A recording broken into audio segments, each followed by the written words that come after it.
Di tengah hiruk-pikuk rumah sakit, di antara suara alat medis dan langkah cepat tenaga kesehatan, ada satu suara yang justru terdengar paling menenangkan.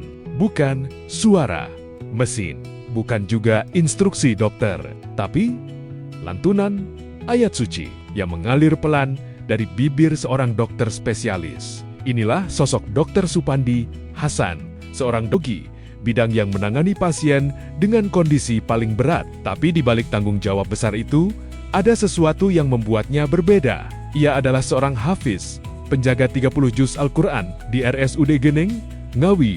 Keseharian Dr. Hasan bukan cuma soal membaca hasil lab atau menjelaskan terapi kepada pasien.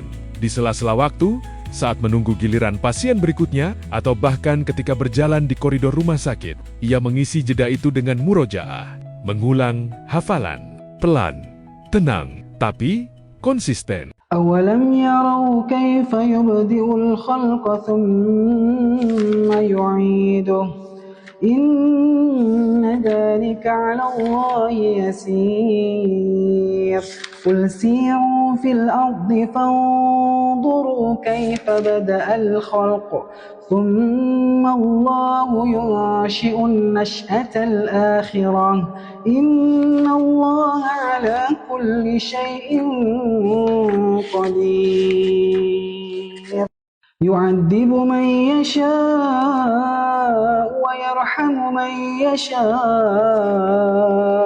وإليه تقلبون.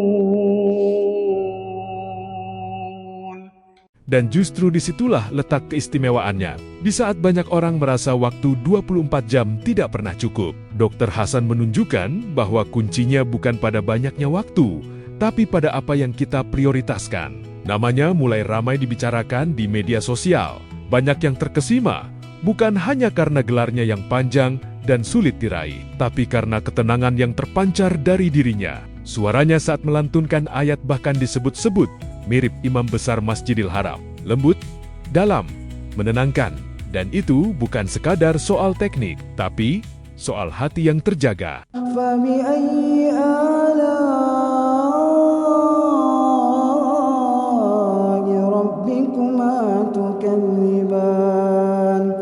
وَلِمَنْ خَافَ مَقَامَ رَبِّهِ جَنَّتَانِ فَبِأَيِّ آلَاءِ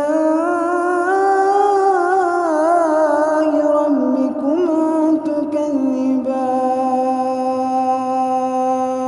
Perjalanan Dr. Hasan juga bukan hal instan. Ia adalah lulusan Ma'had Isai Kerima, sebuah lembaga yang dikenal mencetak para penghafal Al-Quran. Dari sana, ia melanjutkan ke dunia kedokteran, hingga akhirnya menempuh spesialisasi dan subspesialis onkologi, salah satu jalur paling berat di dunia medis. Artinya, ia tidak memilih antara agama atau karier.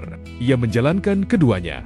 Dan menariknya, justru dari hafalan Al-Quran itulah, ia mendapatkan kekuatan. Karena menjadi dokter onkologi bukan hanya soal mengobati tubuh, tapi juga menguatkan mental dan harapan pasien.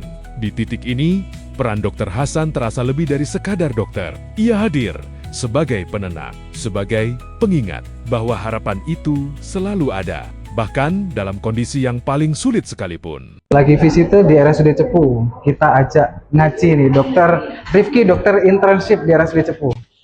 أعوذ بالله من الشيطان الرجيم ولئن متم أو قتلتم لإلى الله تحشرون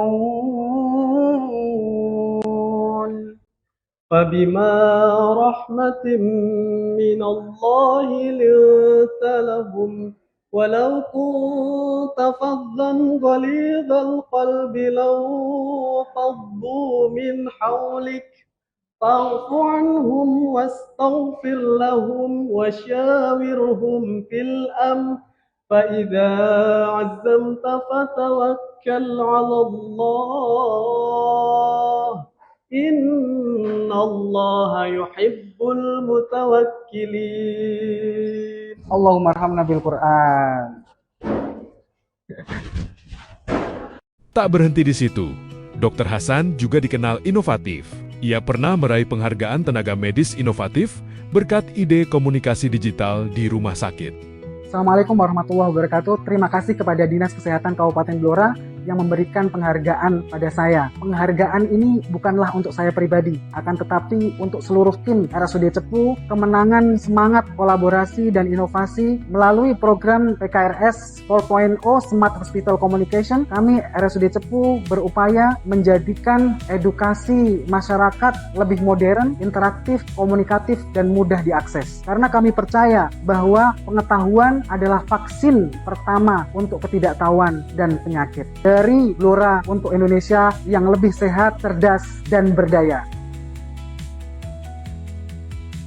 Artinya, ia tidak hanya kuat secara spiritual, tapi juga adaptif dengan perkembangan zaman, lengkap, dan mungkin inilah yang membuat banyak orang menyebutnya sebagai high value man, bukan karena gelarnya saja, tapi karena keseimbangannya. Dalam kehidupan pribadinya pun, nilai itu terlihat jelas. Ia dan istrinya, yang juga seorang dokter, sering memanfaatkan waktu bersama untuk saling menyimak hafalan Al-Quran, sederhana tapi dalam. Di tengah kesibukan, mereka tetap saling menjaga. Karena bagi Dr. Hasan, kesuksesan bukan hanya tentang pencapaian, tapi tentang keseimbangan. Antara dunia dan akhirat, antara kerja dan ibadah, antara ambisi dan ketenangan. يا أيها الذين آمنوا اتقوا الله ولتنظر نفس ما قدمت لغد واتقوا الله إن الله خبير بما تعملون ولا تكونوا كالذين نسوا الله فأنساهم أنفسهم أولئك هم الفاسقون لا يستوي أصحاب النار وأصحاب الجنة أصحاب الجنة هم الفائزون لو أنزلنا هذا القرآن على جبل لرأيته. Kisah ini seolah menampar kita secara halus, bahwa alasan tidak punya waktu seringkali bukan karena benar-benar sibuk, tapi karena belum menjadikan hal yang penting sebagai prioritas. Dan dari lorong rumah sakit di Ngawi, kita belajar satu hal sederhana. Kalau Al-Quran dijaga, hidup pun akan ikut terarah. Karena pada akhirnya, setinggi apapun gelar yang kita kejar, yang paling berharga adalah apa yang kita jaga di dalam hati.